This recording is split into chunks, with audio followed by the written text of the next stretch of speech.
मारूफ दाई इस्लाम मौलाना कलीम सिद्दीकी की UP ATS की जानिब से की गई गिरफ्तारी के खिलाफ मिली और समाजी तंजीमों में गम और गुस्से की लहर दौड़ गई है। मौलाना की रिहाई के लिए मुख्तलिफ मिली और समाजी तंजीमों की जानिब से जिला इंतजामिया से नुमाइंदगी करने का सिलसिला जारी है। आज इसी सिलसिले में मुस्लिम नौजवानों की नुमाइंदा तंजीम यूथ ब्रिगेड की जानिब से भी एक वफद ने जिला इंतजामिया से नुमाइंदगी की। यूथ ब्रिगेड के जिम्मेदारान ने एक मेमोरेंडम सदर जमहूरिया हिंद के नाम रवाना किया, जिसमें कहा गया कि मौलाना कलीम सिद्दीकी पर लगाए जा रहे इल्जामात में कोई सच्चाई नहीं है। वो मुल्क के एक मारूफ आलिम दीन व दाई इस्लाम है और बरादरान वतन में इस्लाम की दावत पहुंचाने का काम कर रहे हैं। मजहब की तबलीग करना ये दस्तूर ने दिए गए इख्तियारात में शामिल है और ये काम करने वाले अफराद के खिलाफ झूठे इल्जामात लगाना सरासर ज्यादती है। मौलाना कलीम सिद्दीकी की गिरफ्तारी की शदीद मजम्मत करते हुए इस अमल को ज्यादती करार देकर इसे नाकाबिले बर्दाश्त बताया गया। उत्तर प्रदेश की एटीएस की जानिब से की गई कार्रवाई गलत है और इस कार्रवाई पर फौरी रोक लगाकर मौलाना कलीम सिद्दीकी को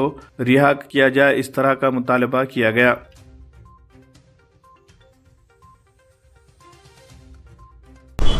यूपी पुलिस एटीएस के ज़रिए हज़रत मौलाना कलीम साहब सिद्दीकी दामद बरकतुहुम को अरेस्ट किया गया।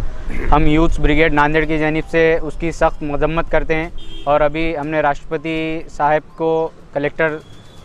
नांदेड़ के ज़रिए ये निवेदन दिया कि जल्द से जल्द मौलाना को रिहा किया जाए, नहीं तो यूथ ब्रिगेड पूरे नांदेड़, महाराष्ट्र और पूरे इंडिया में एक बहुत बड़ा आंदोलन छेड़ेगी। मेरा सबसे बड़ा सवाल पूरी हुकूमत से और एटीएस से ये है यूपी की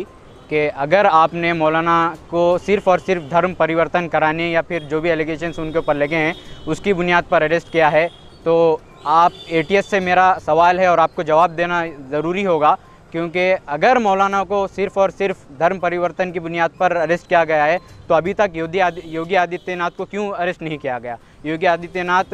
रजत शर्मा के आपकी अदालत वाले प्रोग्राम में कहते हैं कि मैंने कई हज़ार लोगों को हिंदू बनाया है, क्रिश्चियनिज़म छोड़कर वो हिंदू बने हैं, मुस्लिम लोग हिंदू बने हैं योगी आदित्यनाथ के हाथ पर। तो फिर योगी आदित्यनाथ की भी गिरफ्तारी होनी चाहिए, उससे भी सवालात करने चाहिए। ये इंडिया का कॉन्स्टिट्यूशनल फंडामेंटल राइट है कि कोई भी इंसान अपने मज़हब की तबलीग कर सकता है, अपने मज़हब को अपनाने की बात कर सकता है। कोई ज़ोर ज़बरदस्ती वाला मामला यहाँ पे मौलाना कलीम सिद्दीकी के साथ मौलाना ने किसी के साथ कोई ज़ोर ज़बरदस्ती नहीं की है। तो हम सरकार से, एटीएस से यही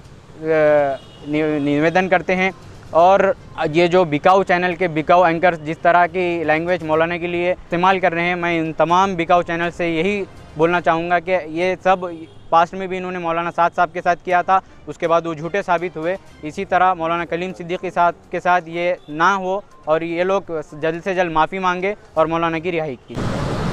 आज यूथ ब्रिगेड्स की जानिब से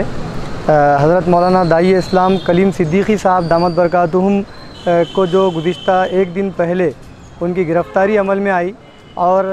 जिन बेगुनाह इल्ज़ाम के तहत हज़रत मौलाना की गिरफ़्तारी अमल में आई, यूपी एटीएस और यूपी पुलिस की जानिब से जो ज़ालिमाना सलूक मुसलमान और उलमाए कराम के ताल्लुक़ से गुज़िश्ता 5-6 सालों से किया जा रहा है, उसकी मजम्मत के लिए, उसका विरोध करने के लिए, उसकी मुखालिफत के लिए आज यूथ ब्रिगेड की जानिब से हम कलेक्टर ऑफ़िस पर जमा हुए और वज़ीर जमहूरिया हिंद के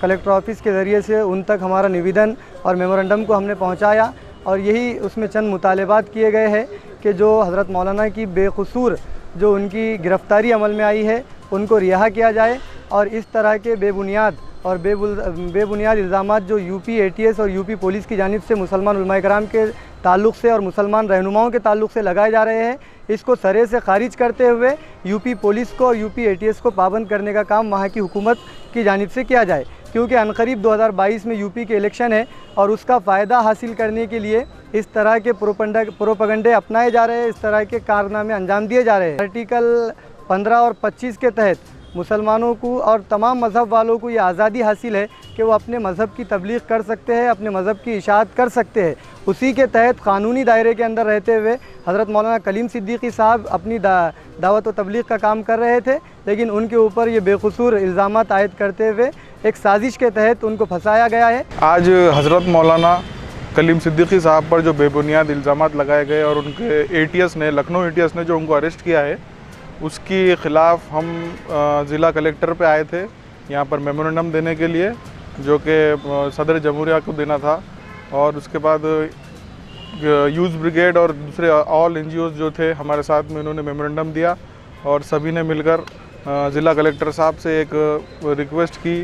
कि जल्द से जल्द मौलाना कलीम सिद्दीकी साहब के जो बेबुनियाद इल्ज़ामात लगाए गए हैं, इन इल्ज़ामात को रद्द करते हुए उनको जल्द से जल्द रिहा किया जाए।